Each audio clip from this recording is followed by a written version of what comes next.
For my persuasive speech, I chose how hockey is the hardest sport as the tabling. I personally believe as a hockey player, I play many other sports, and hockey, you're skating on knives, you're moving at, 10 to 20 miles an hour, depending on where you're going. You're doing everything at full speed, whether it's hitting someone head on, rubbing them out into the boards, shooting, passing, backward skating transitions, all that stuff. It's a tough sport. Like, a lot of people always watch, soccer, and it's just like a lot of people flop and stuff. It's like you'll see NHL players take pucks to the face, they'll lose teeth, and they'll get up and they'll skate off.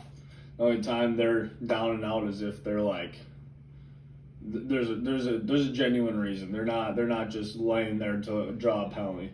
I believe that with all the fighting that is incorporated into hockey, all the skating, all the off ice work, and also that is behind the scenes, it's a tough and grueling sport. I mean, I know the NHL and USA Hockey overall has kind of been limiting the fighting and trying to make it so people aren't getting hurt as much. And it has changed a lot. I mean, back in the day they weren't even wearing helmets. The goalies would wear a piece of plastic basically that would just fit. It was a mold around their face, and you get hit in the puck with that. That's, I mean, those slap shots are anywhere from 90 to 100 miles an hour, even plus, depending on who it is. So you're blocking shots.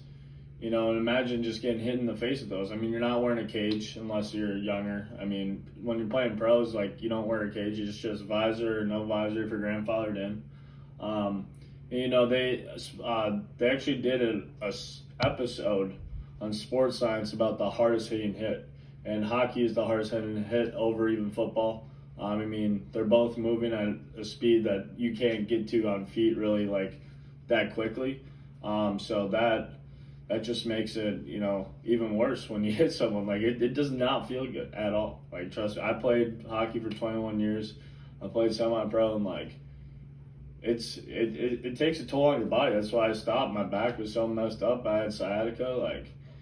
It gets to you. And people I mean, Josh Kittle actually made a statement how he's so appreciative of the sport. He just sits there and says listen, it's a beautiful sport to watch, and people don't understand it. So I want you to change my mind as to why you would think any other sport is harder.